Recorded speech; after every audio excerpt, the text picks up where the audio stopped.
بسم الله والحمد لله والصلاة والسلام على رسول الله وعلى آله وصحبه ومن والاه. ربي شرح لي صدري ويسر لي أمري واحلل عقدة من لساني يفقهوا قولي. Alors on va voir Inch'Allah en résumé comment faire les ablutions sèches, at-tayammum, et comment faire la prière. J'ai bien dit en résumé, d'accord? Et pendant le cours, vous pourrez poser des questions sans aucun problème. Mais la règle c'est de lever la main. Super, très bien. Alors comme vous le savez, Allah subhanahu wa ta'ala, il nous a demandé pour faire la prière de faire les ablutions. C'est-à-dire qu'une personne qui fait la prière, qui n'a pas fait les ablutions, sa prière, elle n'est pas valide. D'accord? Vous suivez? Quelqu'un, il n'a pas les ablutions. Par exemple, il s'est réveillé le matin, après un long sommeil bien profond, et il se réveille, il prie sans ablution. Sa prière, on est d'accord qu'elle n'est pas valide. N'est-ce pas? Donc, c'est une condition pour qu'Allah subhanahu wa ta'ala accepte ta prière de faire les ablutions. Maintenant, les ablutions, comment ça se fait? C'est hyper facile. Vous suivez? C'est hyper facile. La première des choses, c'est l'intention. L'intention, c'est dans le cœur. D'accord? Je prépare l'intention dans mon cœur de faire les ablutions. Puis après, l'idéal, les enfants, c'est d'avoir un récipient. Vous connaissez les récipients? Avec lesquels on fait le wudu? Ce qu'on trouve à la mosquée des fois. Vous avez déjà vu ça ou pas? Des petits récipients, comme ça on ne gaspille pas l'eau. Donc on va utiliser un récipient pour ne pas gaspiller l'eau. Dedans, donc on va mettre de l'eau, puis on va se laver les mains, d'accord? Je vais prendre de l'eau, je vais me laver les mains. Et quand on dit laver les mains, il va falloir faire très attention à faire passer l'eau entre les doigts, d'accord? Et arriver jusqu'à la poignée. Donc je prends de l'eau et je me lave les mains, d'accord? Bien entre les doigts. Et de cette manière-là, j'ai lavé mes mains. Vous suivez? Donc on va laver les mains d'abord. Puis immédiatement après, qu'est-ce qu'on fait? Taskin? Voilà, on va prendre de l'eau et on va faire ce qu'on appelle al-madmada. C'est le fait de gargariser la bouche. Je vais prendre de l'eau et je vais l'introduire dans ma bouche et après, je remue dedans et je recrache. D'accord? C'est bien de faire ça combien de fois? 3 fois. Très bien, mashallah. On lève la main avant de répondre. Donc 3 fois, ça veut dire qu'une fois dans la bouche, je recrache. Deuxième fois, je recrache. Troisième fois, je recrache. Et après, je vais faire le nez. Je vais prendre de l'eau, je vais l'aspirer par le nez et l'expulser avec la main gauche. Alors ici, vous avez deux choix. Soit vous prenez l'eau et la même eau, vous la prenez, vous faites ça. D'accord? Ça fait une fois. Donc une fois la bouche et le nez. Deuxième fois et troisième fois. Et bien sûr, je recrache et je me mouche avec la main gauche. En fait, apprenez à utiliser la main gauche pour tout ce qui est nettoyage et saleté, impureté. Et la main droite pour tout ce qui est propre. D'accord? Donc, soit vous séparez le nez et la bouche en faisant 3 fois la bouche avec 3 eaux différentes et 3 fois le nez. Ça fait une fois la bouche, je recrache, 2 fois je recrache, 3 fois je recrache, puis une fois le nez, j'expulse, 2 fois le nez, j'expulse, 3 fois le nez, j'expulse. Ou bien, deuxième choix, c'est quoi? C'est de prendre l'eau et de faire comme ça. Ok? Bon, vous avez le choix, soit de cette manière, soit de l'autre. D'accord? Il n'y a aucun problème pour ça. Vous allez voir des gens faire ça et vous allez voir des gens faire autre chose. Ensuite, qu'est-ce qu'on fait? On prend de l'eau avec les deux mains, vous suivez? Et on va se laver le visage. Laver, c'est pas passer les mains mouillées sur le visage. Restez bien avec moi s'il vous plaît, restez concentrés. Donc, il y a ceux qui vont prendre de l'eau et qui vont faire ça. Là, ils ont lavé le visage. Qu'est-ce qu'ils viennent de faire là? Ils viennent d'essuyer le visage. Ils viennent de passer les mains mouillées sur le visage. Mais laver le visage, le laver, ça demande un frottement. D'accord? Ce qu'on appelle ad-dalk. Donc, tu vas prendre l'eau dans tes mains et tu vas la mettre sur ton visage et tu vas frotter. Et le visage, c'est d'où à où? Oui, vas-y Adam. Tous les contours, c'est pas précis. Soyez là. Alors, au front, c'est pas très précis. Du menton à la racine de cheveux. Alors, c'est de là où poussent les cheveux, les enfants. Vous écoutez? Vous avez vu là où poussent les cheveux? Ici. Ça veut dire qu'à partir de là, c'est le visage. Et ça va aller jusqu'au menton. Ça, c'est pour ce qui est de la hauteur. Maintenant, la largeur, c'est d'où à où? Salah ad-Din? De Très très bien, barakallahu fik. C'est de l'oreille droite à de l'oreille gauche. De l'oreille droite à l'oreille gauche. Donc tout ça, c'est le visage. Tout ça, c'est le visage. Vous suivez? Oui, Anas? Mais c'est pas grave si on fait de l'oreille gauche à l'oreille droite. Parce que vous avez dit l'oreille droite à l'oreille gauche. Bon, en fait, quand tu vas prendre l'eau, tu es d'accord avec moi que tu vas commencer comme ça. Tu vas frotter, ok? Tu frottes partout, jusqu'à là. Donc, je vois pas pourquoi tu me dis de l'oreille gauche à l'oreille droite, l'oreille droite à l'oreille. Parce que ça a dit, on a dit de l'oreille droite à l'oreille droite. Enfin bref, c'est de l'oreille à l'autre. Ok? Peu importe, gauche ou droite, l'essentiel, c'est que tout soit lavé. Vous suivez ou pas? On reste concentré, s'il vous plaît. Donc, ça, je vais le faire combien de fois le visage? 3 fois, très bien. Je vais prendre de l'eau et je vais mettre ça sur mon visage et je vais frotter comme ça. D'accord? Tac. Je fais attention à bien faire le nez, le bout du nez, d'accord? Les joues, tout jusqu'au menton. Tout ça, ça doit être lavé. Ensuite, après avoir fait le visage, qu'est-ce qu'on fait? Oui? Les bras, très très très bien. C'est bien, Sundus. Donc juste après, je vais mettre la main dans le récipient. Vous suivez? Et je vais la prendre comme ça et l'accompagner. Donc je vais prendre une quantité d'eau, ou bien je vais mettre ma main sous le robinet, mais ça fait beaucoup de gaspillage d'eau, à moins que tu diminues la quantité d'eau. C'est important, hein, parce que nous, quand on ouvre le robinet, on l'ouvre à fond pour faire les ablutions. Et ça, c'est du gaspillage. Vous suivez? Donc, je vais prendre ma main, je vais la passer comme ça jusqu'au coude, d'accord? Ou bien, je prends l'eau, écoutez attentivement, et je fais ça, et j'accompagne cette eau. Donc, ça commence min atraf al-asabi'. Les filles, s'il vous plaît, c'est par là. Min atraf al-asabi', ça veut dire quoi? Ça veut dire que c'est du bout des doigts. Tu peux t'asseoir, s'il te plaît? Barakallahu fik. Assieds-toi. Et ton voisin de derrière, je le veux voir à côté de toi. Toi aussi. Voilà, superbe. À côté à gauche, superbe. Donc vous allez prendre de l'eau comme ça, et puis vous allez l'accompagner, ok? Et vous allez descendre, l'accompagner comme ça, en frottant bien comme il faut jusqu'au coude, le coude inclus.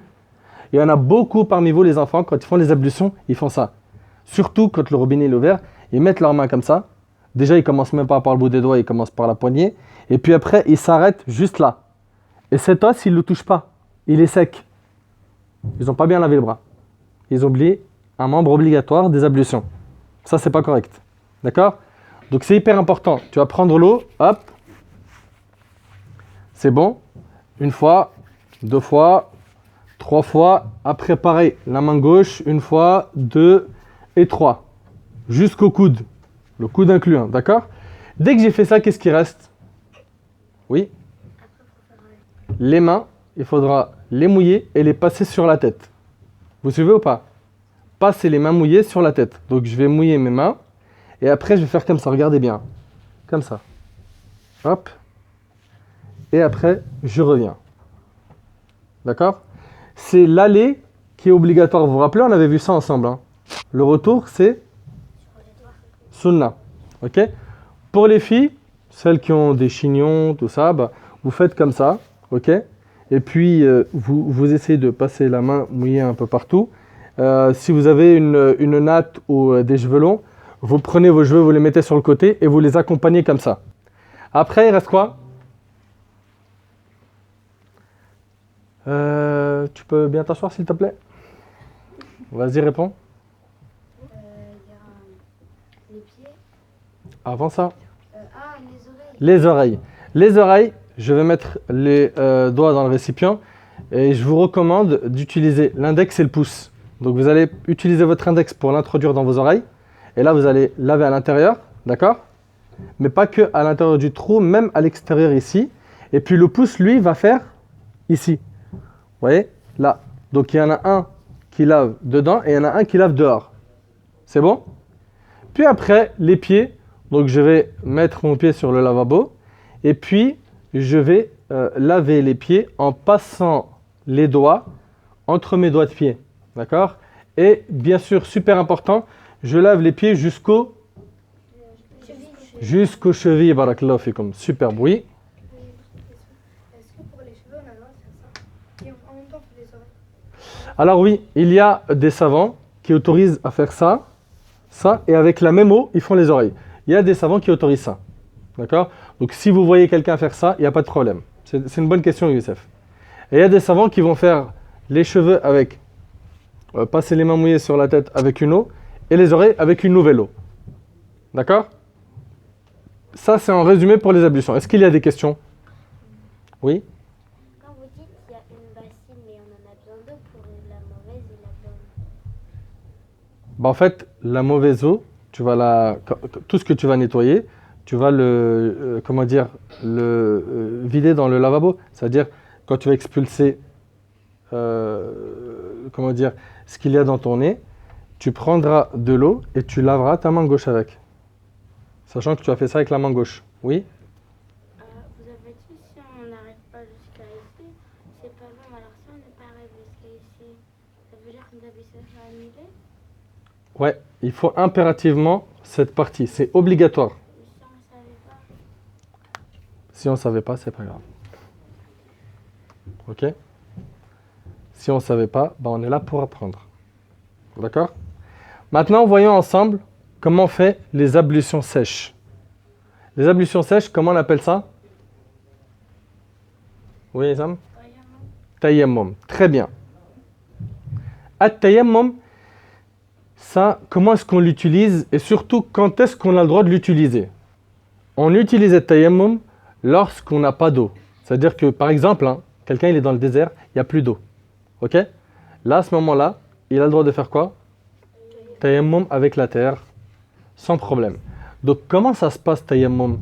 C'est hyper facile. On a dit que c'est pour quelqu'un qui n'a absolument pas d'eau, ou bien qui est malade, et s'il utilise l'eau, ça risque de retarder sa guérison ou d'aggraver sa maladie, ou tout simplement, il est incapable d'utiliser l'eau. D'accord? Il ne peut pas. Il vient d'être opéré, il ne peut pas se lever pour utiliser l'eau, il ne peut pas. Pour lui, ce qu'on va lui demander de faire, c'est at-tayammum. Il ne peut pas utiliser l'eau, il fera ça avec une pierre ou bien la terre. Pour la terre, vous écoutez s'il vous plaît? Comment il va procéder? Il va faire comme ça. Darba ala al-ard, donc il va mettre une tape par terre. Bien sûr, pas taper fort, c'est juste poser ses mains au sol. Et puis après, s'il y a trop de poussière dans sa main, il peut faire ça. Ok? Ou pour vider un petit peu cette poussière. Et puis après, il va faire quoi? Oui? Il va faire le visage. Le visage. Après, il va laver. Ok? Est-ce qu'il frotte le visage?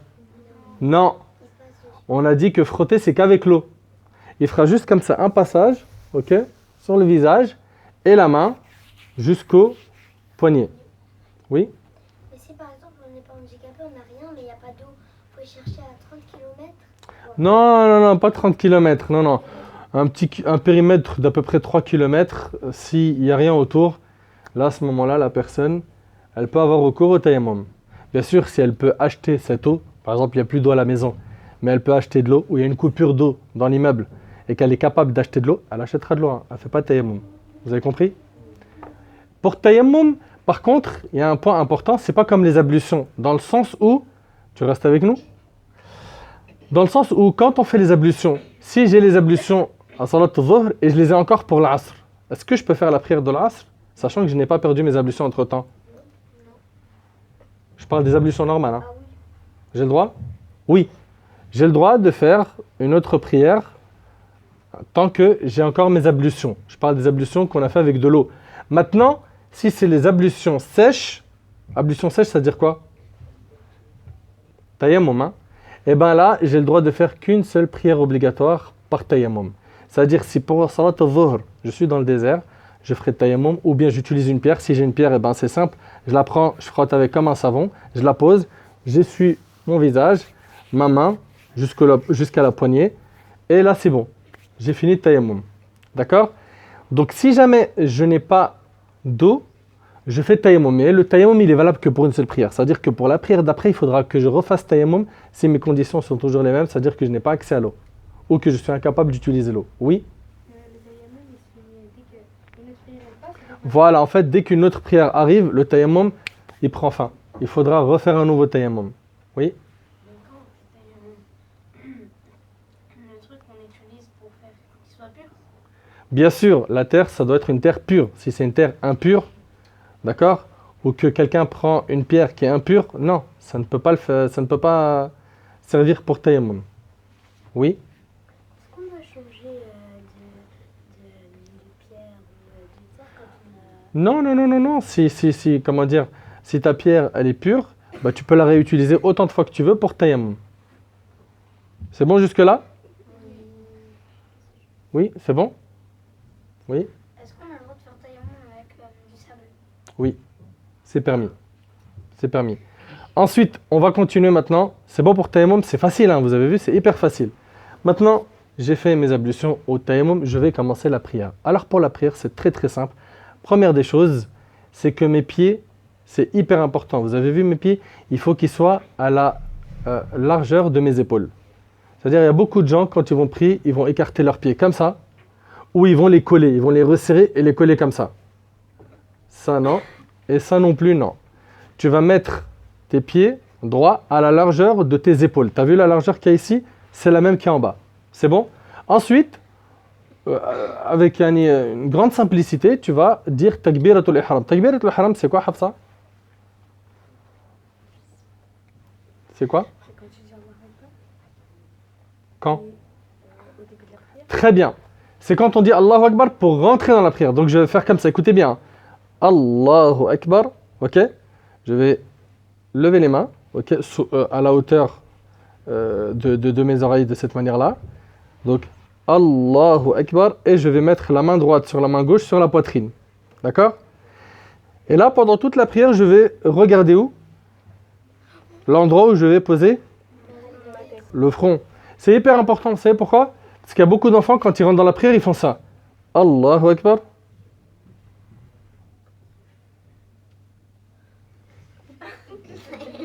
On dirait une caméra de surveillance dans un centre commercial. Une caméra qui pivote. Il est en train de tout filmer. On n'a pas besoin que tu pivotes. Concentre-toi sur ta prière. On a dit que la prière, c'était quoi? Un dialogue avec Allah. C'est très bien, barakallahu fik. Donc je suis rentré en prière. Qu'est-ce que je vais réciter? Donc bien sûr, et puis après, la Fatiha. Puis après, une sourate. Très très bien. Puis, par la suite, je vais m'incliner. Je vais faire ce qu'on appelle al-ruku'. Je vais écarter mes doigts comme ça et je vais faire comme ça. Regardez bien. Allahu Akbar. Et je vais avoir le dos bien droit. Mon dos, il est droit là? Ok? Je regarde où? Là où je vais poser ma tête. Superbe. Qu'est-ce que je dis là pour l'instant? Subhana Rabbi al-Azim. Subhana Rabbi al-Azim. Subhana Rabbi al-Azim. J'ai terminé. Est-ce que je peux réciter du Coran? Non. On ne récite pas du Coran quand on est incliné. D'accord? Puis après, Sami'a Allahu liman hamida. Alors, vous allez voir des gens qui vont lever les mains quand ils vont se relever et d'autres qui ne lèvent pas les mains. Ça, pareil. Il y a une souplesse, il n'y a pas de souci. D'accord? Il y a des avis chez les savants qui disent qu'on lève les mains, d'autres qui disent qu'on ne lève pas les mains. Vous suivez? Ensuite, je vais me prosterner. Quand je me prosterne, les enfants, soit je descends, je mets mes mains d'abord, et après mes genoux, soit je pose d'abord mes genoux par terre et après mes mains. Peu importe que tu fasses ça ou ça, c'est correct. Ta prière, elle est valide. Vous me suivez ou pas? Donc là, maintenant, je vais me prosterner. Regardez bien. Je me prosterne. Hop. Donc, j'ai posé les genoux d'abord. Ok? Après, les mains. Et là, je vais poser mon front par terre. Qu'est-ce que je dis? Subhana Rabbi al-A'la. Subhana Rabbi al-A'la. Subhana Rabbi al-A'la. Et après? Après, j'invoque Allah. Après, je demande à Allah tout ce que je veux. D'accord? Puis après, je me relève. Allahu Akbar. D'accord? Je me suis relevé. Là, ici, je suis assis. Soit tu dis Rabbi ghfirli, ou bien il y a d'autres invocations. Ok? Et là, vous écoutez attentivement, s'il vous plaît. Je suis assis.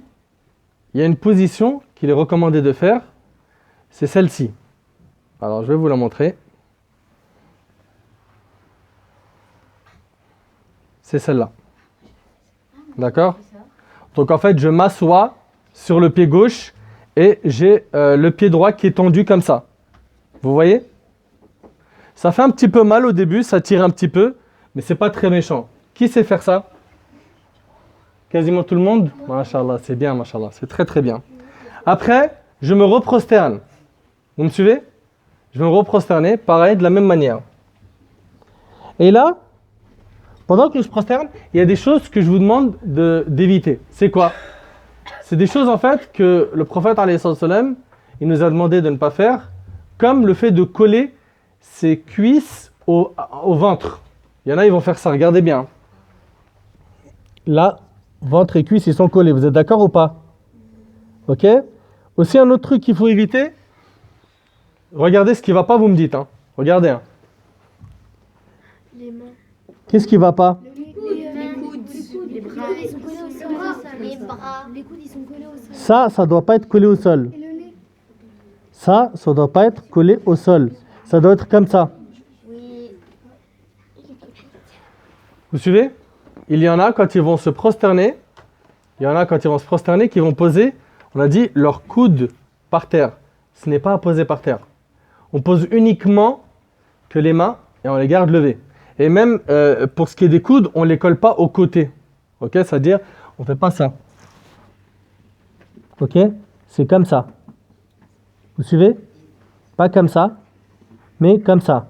Maintenant, si pendant que je prie, on est trop serré dans le rang et que j'arrive plus à trop écarter mes mains, c'est pas grave. À ce moment-là, je les resserre un peu parce qu'il y a des gens autour de moi, je ne veux pas les déranger. Oui, Youssef?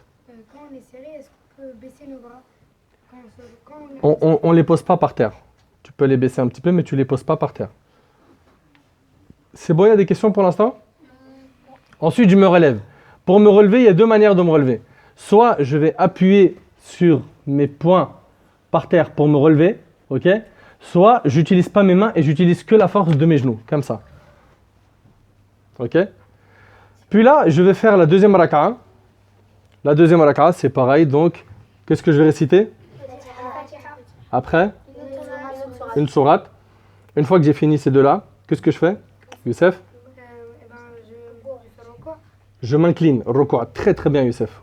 Oui? Est-ce que c'est obligatoire ou c'est sunna de dire une autre sourate? C'est sunna de dire une deuxième sourate. Mais par contre, quand on vous dit c'est sunna, quelqu'un qui aime le prophète, alayhi salatu wassalam, il ne se dit pas, ça c'est sunna, je ne le fais pas.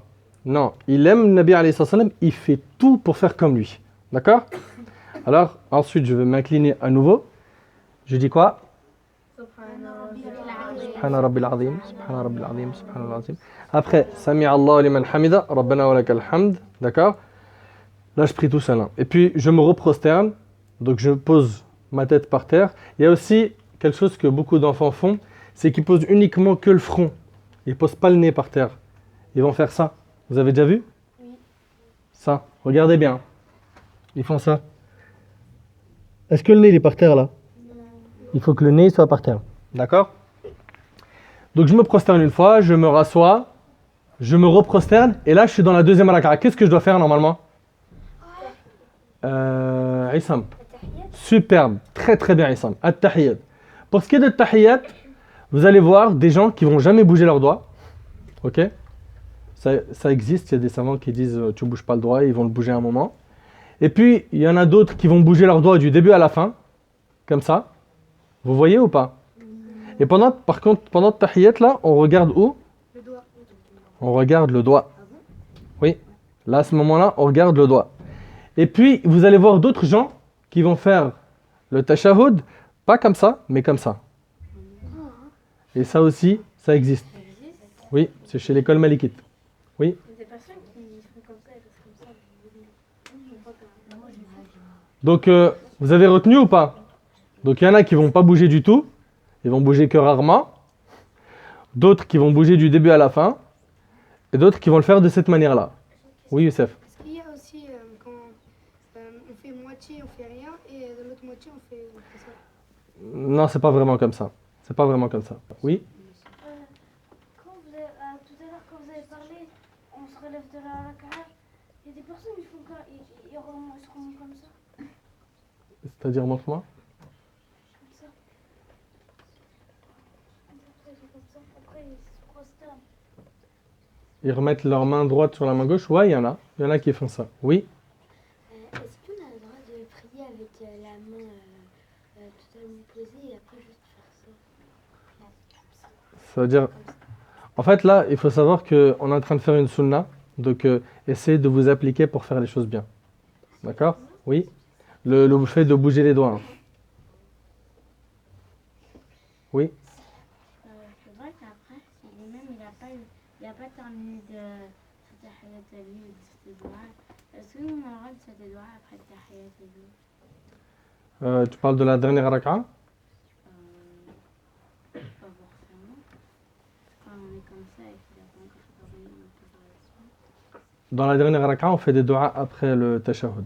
Il fait la moitié de tashahhud pour le premier, d'accord?